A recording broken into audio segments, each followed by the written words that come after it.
Hi, everybody. This is Jona with Moving Women Forward podcast series. We are in season 2, by the way, episode 2 or 3. I can't remember that. I'm the founder of Moving Women Forward community. It's a community platform for women who are stuck and are looking to move forward in life and in business. Today, in our special podcast interview, we have Kirsten Hurley is she brings so she is a business strategist, business advisor, ILM level 7 coach, but I'll leave that to you, Kirsten, to talk us about and explain more in detail. I always say I'm not here to do the introduction. It's yourself that are going to it's for you the space. So I'd love for you to tell us more. What is this ILM? I've written it down. Level 7 coach. I've had many coaches on my podcast series, but I'm not sure of the levels of coaching.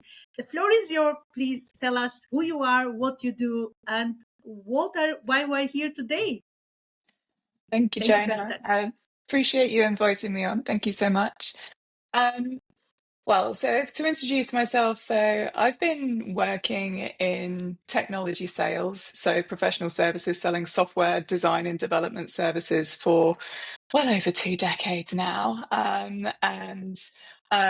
Last year, I left full-time employment and took a little bit of time out for myself for the first time ever since I started my career. And I had the benefit of time to reflect on what I'd really enjoyed doing for over the last more recent bits of my career, I suppose, and having been able to build a really high-performing international team, I wanted to lean into that a little bit more. And I found a coaching course which I've done, and it was excellent for me to kind of go back to basics of psychology and things like that and how to get the best out of people. And ILM 7 is actually the equivalent of a master's.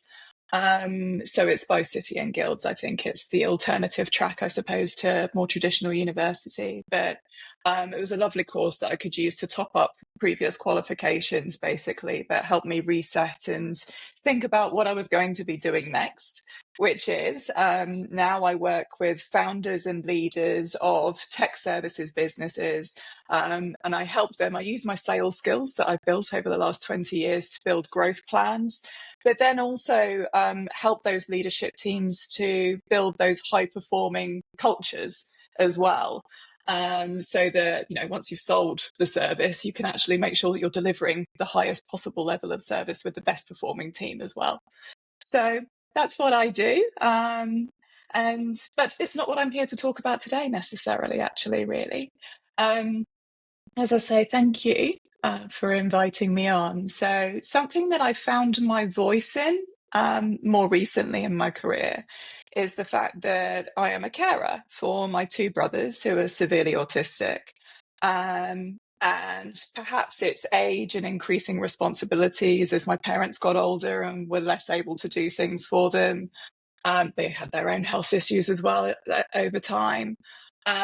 Maybe it was the confidence that I was in a leadership role, so I had a platform to start talking about these things. I think it was a combination of factors. But it's something that I hadn't heard anyone talk about in my career, even though there are 5.8 million unpaid carers in the UK today. By which I mean, so people who are looking after parents is probably the most classic thing. As your parents get older, then you have to, step up and start looking after them when they have health concerns. In my case, it's my siblings.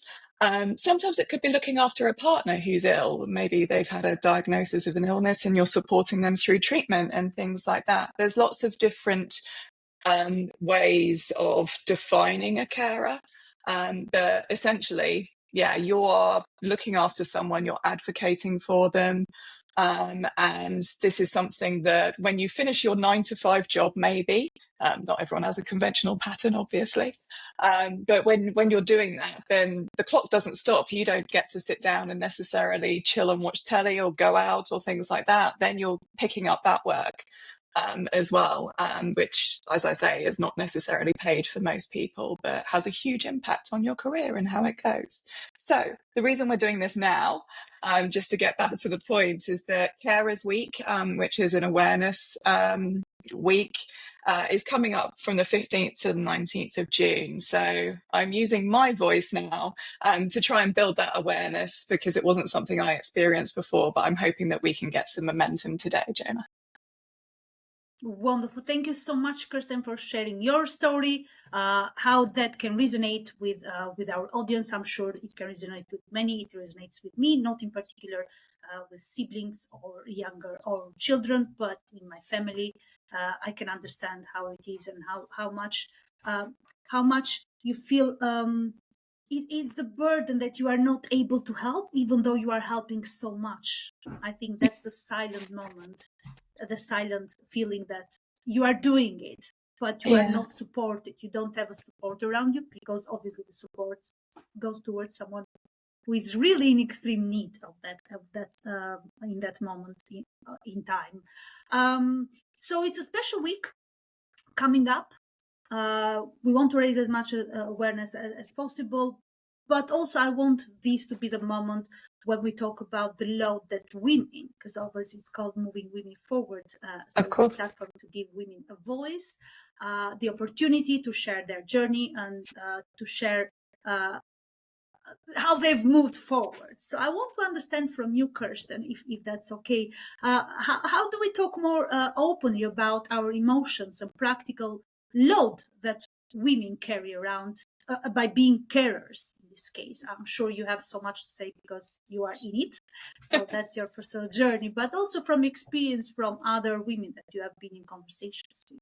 Thank you. For sure. Yeah. So I think it is an issue that unfortunately affects women more than men. So of that 5.8 million that statistic I cited, actually 3 million of those are women. And I think the average person who actually has caring responsibilities, for want of a better word, foisted upon them, excuse me, the average age is 50, but for women it's 46. So it happens to us sooner. And to more of us. So yeah, I think it's 59% of all unpaid carers are women. And many of them are giving up to 50 hours a week of their time and energy on top of doing their jobs as well. So, and that's paid work, it's parenting, it's running a home, all of that goes on in your regular life, and then on top you've got this as well. So, and it's not just time, it's the mental load. So sometimes it's like, oh, I have to follow up that doctor's appointment because we haven't had a letter through about that yet, or oh, actually this medication that we've just changed to, it's not working, so now we have to make another appointment and find a window that is often working around stretched services as it is, and we've got to figure out how to fit everything in all over again. And then, I don't know, like maybe if you have elderly parents, I know some people when they've got parents who aren't ready to go into or able to go into like full-time care facilities, but they might have a call button at home. So it's the anxiety of like, oh, is the button going to go off tonight? Is my mum going to have a fall or something like that? I know that that restless sleep, you can't truly relax ever, is something that I know that does happen to women as well when they're responsible for someone else. There's also career and income penalties because of all of this additional responsibility that women can carry. So 44% of working carers will cut their hours. So they'll maybe go down to like a 4-day week or something like that, just to try and balance everything. I think you said there about like the guilt, and there's that I definitely identified with, like feeling like in trying to spread myself so thinly, I was doing nothing well.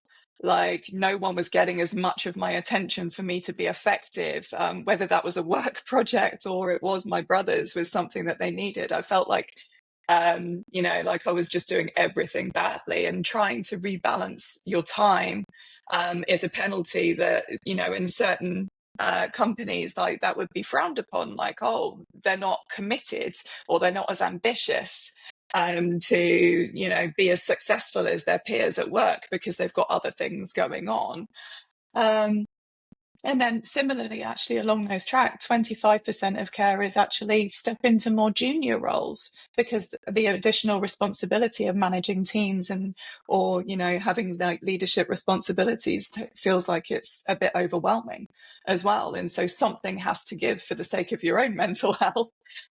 So you do that. So yeah. And then there's one more thing as well, because more recently the government did bring in an opportunity for carers to take unpaid leave from work. You can have an extra 1 week off work, but it's unpaid.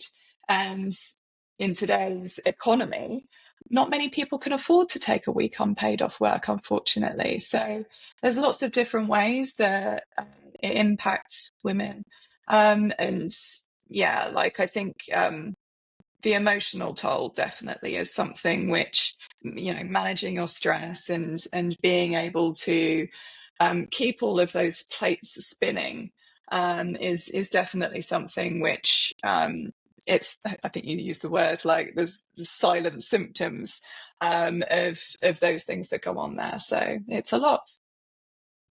Thank you, Kirsten. I think it's alarming, the numbers. It's quite scary, but I can totally understand. And by the way, not having a paid week. So yes, you have the week off. It looks like you are going on holidays, but on the other hand, the cost. So the cost doesn't stop. So you are Yeah, still in need to cover cost. And I don't think with a exactly. week off, yes, physically you are there more, but economically, I don't think you are cutting any cost, because you still have those to cover for your loved one or whoever you are caring. So I think that's very important point to raise Yeah. awareness. It's Definitely that. almost worse because you're an unpaid carer already, and that's fine. Society, like you would want, I know that I want to be there for my brothers. I want to look after them. I want to make sure that they're okay. Maybe my ego says that, I wouldn't want anyone else to be advocating for them because no one loves them as much as I do, and understands them, having grown up with them all my life, exactly all of their psychology and their needs and everything. So, so there's that, but it's like you're already unpaid for that responsibility, which is what it is. But then actually you're taking a hit. So now I'm paying to do it because I'm taking a week off work that other people don't have to do. So Yeah, and you have to cover your own costs as well, your exactly, living yeah, costs and activities, whatever you need, because you still need to do something. Like it doesn't exactly, stop there, does it? It's like indeed, parental leave for those who have kids. So you are still contributing, and you are supporting those that most need that time, your energy, definitely. I remember back in the days, I don't think I was supported in any mm, shape. I don't think there was a conversation about, yes, we need to support Jona, or we need to, you know, let go a little bit of her because she's doing something. No, I don't think that was the time back then, mm, almost 14 years ago, over 14 years ago. So I don't think that happened in my days. It was a different mm, country, obviously. I was back in Italy, but yeah, it didn't happen. I don't think there was any regulation as such for carers. no, So that was one of the things. So talking about the topic of employers and leaders and whoever is in charge of the person, of the carer, actually in this case, how can they, I'm going to call them they, the leaders in this case, or whoever is in the position, on an executive position, to decide, and how can they create an environment that can support the carers. In this case, I'm going to talk about women, so I'm going to stick with women, because I don't have experience from yeah, the men's side. But yes, no, this that's is a fine. question. As we say, it's something which unfortunately affects women more than men. So I think there's a few things, and actually, I'm the same as you. Like, I had never worked in a company where there were policies already in place, or someone was equipped to have a conversation with me around it. I always had to do the educating of someone when I was talking about, needing a bit of time off work or something like that. That's not to say that I didn't work in companies where there was actually a bit of psychological safety once I did it, but I think it's around proactivity and for employers to promote the understanding. So, for example, we talked about we've gone on a little bit about that 1 week of unpaid leave. And it makes you feel, if you're having to request it, like it's a favor nonetheless. And so changing it from being an ad hoc favor to actually a built-in right and a documented policy. And if you can afford it, um, like actually making it paid leave as for someone who's recognized as a carer in your organization, that would be top tier. But nonetheless, having the policy published somewhere in your employee handbook, and having it explained to people would certainly be an awesome start. I think when equipping managers to have conversations as and when this comes up. So it would be great if someone was like, oh, Kirsten's in your team, and so she's got a couple of autistic brothers that she's a carer for. So make sure when you have your one-to-ones, check in about that and just check that everything is, she's able to balance the workload. Explore flexible working patterns, or let her know that if she's got appointments or if she needs to have a call in the middle of the day with a psychologist about something, then that's fine, and she doesn't need to explain herself to people when these things do occur. But we spoke at the beginning about the statistical likelihood of this happening to people. So it's great if you say, oh, this person's in your team and they have that, but manager training, even to be aware of these things when it happens to someone. We spoke about the ages there. So like, when someone is 46 getting on for 50, like, that's statistically. So just the awareness of saying, like, a manager being able to say to someone and ask as naturally as what's going on in your life, like, oh, do you have any caring responsibilities in your family, things like that. So it all comes around to proactivity, equipping managers to be able to sensitively have conversations and recognize the signs potentially that someone might have something going on else going on in their life that they might talk about. Like they may make a passing comment about, oh, I'm looking after my brothers this weekend, or, oh, I'm having to look for nursing homes for my mum. Oh, okay, so you're looking for nursing homes for your mum. Does that mean that you're doing some care for her at the moment while you're looking for that? And, you're researching funding options and things like that. So it's all about just having it in your realm of thinking about what people are going through in their lives and how they show up to work. So yeah, I think I've seen this trend over the last few years of creating employee resource groups for people from all sorts of backgrounds, where employers are trying to understand, that their employees' lives and how they show up to work. So creating one for carers and employee resource groups are often far more successful when they have a senior level sponsor. So someone who's championing action, because it's one thing to acknowledge that a situation, but if you're not acting upon it, creating policies, publicizing changes to a handbook, things like that, because if you just sneak a little change in there and say, oh, so, we can be flexible for people, but you don't publish it and you don't shout about it, then people still feel guilty about asking for it because they feel like you don't really want to give it away. So yeah, that's a little list off the top of my head there of things people, employers and leaders can do in businesses to help. And I will say, when someone has more support, then I think they feel relieved, they feel less stressed, and they're able to be more productive again at work. So it's actually a sound financial investment in being able to help someone show up, like people who are still ambitious and who do want to do a good job. It helps them get back on track and helps them, contribute, and probably builds a lot more loyalty as well in the long run.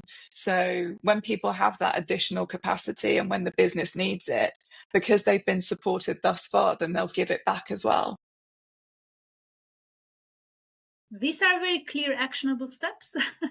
They are not just tips, but they are really actionable steps. So in a bullet point, easy to action. No, not easy to action. Very clear, very defined. If you want, Kirsten, later on, you can pop these bullet points in our thread. That would be helpful, I think, for the audience and people who are resonating with your awareness and your advice. So, moving on, the Moving Women Forward community obviously is for women who are stuck and are ready, almost, to move forward. So they want to feel empowered. So we're providing the platform. We want them as much as possible feeling empowered, being active, being visible, and sharing their journey, their voice, and their message across digital platforms. But what is one shift, one action that you believe could help these women move forward? They might have kids, they might have, as you said, parents, they might have other relatives, siblings, or even family members. Who are they looking after? So what can be one tip that can shift their beliefs and that can help them actually? Yeah, no, there's this sort of resonates to my more recent studies on the coaching side of things, because that is all around basically helping people identify self-limiting beliefs. And then once you acknowledge those, moving past them as well. I suppose anecdotally, I can speak a little bit about using positive language and giving yourself more credit than you realize for the skills that you acquire as a carer, which are normally very transferable to most career situations.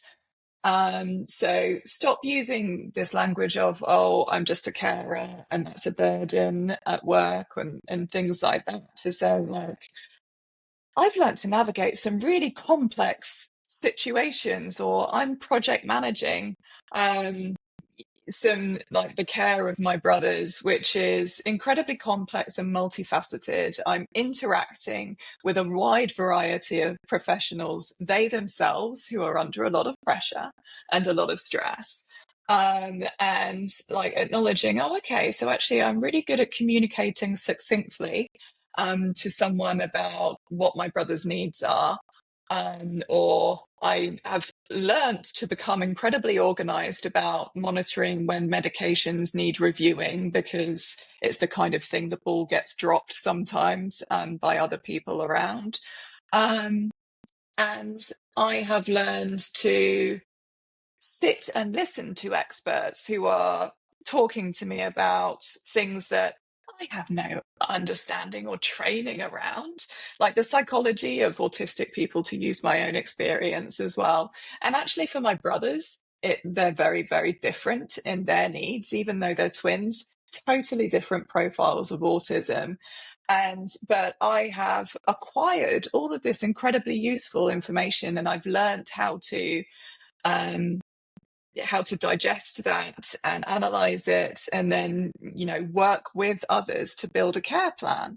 And all of these things, I know I see a lot, and I have a lot of friends who are mothers, and they talk about, like, you get really good at project managing once your kids go to school and you've got a career on the go and you have to be incredibly organized. I think it's a similar thing there. It's an easy example, but as I say, it's reframing it, like the negativity, the doubt, and feeling like it's an obligation that nobody asked for. And saying, actually, do you know what? This has enhanced my skill set. It makes me just as valid, if not more valuable, in the workplace. And recognizing and using that kind language back to yourself. And then once you start doing that, you get a bit more confident talking about it at work as well. And then there's this nice positive effect. And I definitely found this more recently when I did start talking about it, is that my colleagues would come to me and they'd be like, oh, okay, how can I help? Or they were curious about it and they wanted to learn more. And that made me more comfortable in my identity as well. So, yeah, but I was very lucky. I had so much psychological safety there to be able to explore these things and raise issues and then hopefully make things better for people. Amazing. Thank you so much for sharing your own experience and your own journey. Kirsten, one last question. I know maybe we hadn't planned out this question, Okay. but many women in the community, in the Moving Women Forward community, they've started businesses. Mhm. They're still there. They are trying. They're moving along, steady and slowly. But one thing, I know that there is someone that is a carer out there. Definitely, there is someone in the group. But how can so it's a business. So they are not talking to the employee. So to the employer, there is no one employing them, but they are talking to their clients. So they are looking to have that energy, that spirit, that positivity that they need to build up their own business. So what's one thing that has helped you, talking from your own experience with having a business, running a family, running your own, doing everything else you are doing? I And think, not accept the care, but also the yeah, caring for your own siblings. So everything around you. I think one thing I have known and learnt and reinforced in 20 years of sales is that it is all about relationship building and consistent behavior. And so, funnily enough, I was thinking about this last week after at a meetup, someone said to me, oh, I've known I've wanted a coach for ages, but there's so many out there and I don't know who to believe. There's no shortage of people out there who will give you advice and and offer to help on a paid basis for things. So but when it comes to relationships, people by people, and they want to understand who that full person is. And it's important to tell your story of like, I am motivated by this particular experience of my life that has brought me to this point where I am passionate about helping people succeed in it. So I didn't realize with my brothers that my lifelong fascination with communication and psychology started with them as soon as we realized when they were young that maybe something wasn't quite right. And as a 5-year-old girl, there was me already advocating for them, looking at them, thinking like, what do they want? How can I help them? How can I help them, communicate what they need? So, and that actually followed me through my academic studies, through A levels, through university, and obviously I've revisited coaching as well now recently. So I think, but yeah, I think people are interested. They in a world of online where everything is very two-dimensional and it's quite hard to scratch the surface to see who's really behind that. Be yourself, because the right people will gravitate towards you, appreciate it, and with the statistics that I've shared, more people will identify with what your life experience is than you think as well. So that's why I'm choosing to use my voice and my platform to advocate for it a little bit more, because it'll help people understand, she's good at psychology, or at least she's interested, and she certainly seems quite knowledgeable about it. And she's forged a career off the back of that. Always acted with integrity and kindness towards people. Kindness is a huge thing for me in building high performing teams. And again, this all dovetails into what makes me unique and what makes certain people gravitate towards me. And anyone should be doing that with their own business. There's a lot about personal brand out there and how you build it, but it's true. And then, do you know what? When the time comes when maybe sometimes you might need to reset expectations with someone and say, oh, I'm really sorry, I can't make that meeting this week because I've had an emergency with my brothers. They already knew it was going to happen, or they understand because they know that that's a part of you. And most people will be kind and understanding and work with you. Otherwise, they are not the right people for you. I assume, or I think of, that's Exactly. based on my own experience as well. So if Yeah. this is a major issue or something that's coming up, and the other counterpart is not collaborative or is not wanting to hear anything about it, then something is not quite right in terms of Yeah. relationship, business relationship in this case. Well, Kirsten, I think we're up with the time. But I'd like for you, if you can, please to share if you have any activity, if you're running a talk or a webinar, or if you want to share the research, the link of the research you have found out about those alarming numbers. I'm sure it will be helpful to the audience. But if you do have something that you're running, please share us. Share it now, please. Yes. Awesome. Well, actually, organization where I always share, which I find to have incredibly useful resources, is Carers UK. So that's carersuk.org. So they have wonderful research resources and things like that. There is also actually an organization called employersforcarers.org. And they provide a lot of resources for helping build policies in for employers and leaders to be able to do that. But more personally, really, I post about 3 things on LinkedIn if people want to follow me. I think it's LinkedIn, and then it's Hurley Kirsten is my tag and identifier. And like I say, I post around 3 things, which is growth strategies, leadership, compassionate leadership, which maybe we'll talk about another time.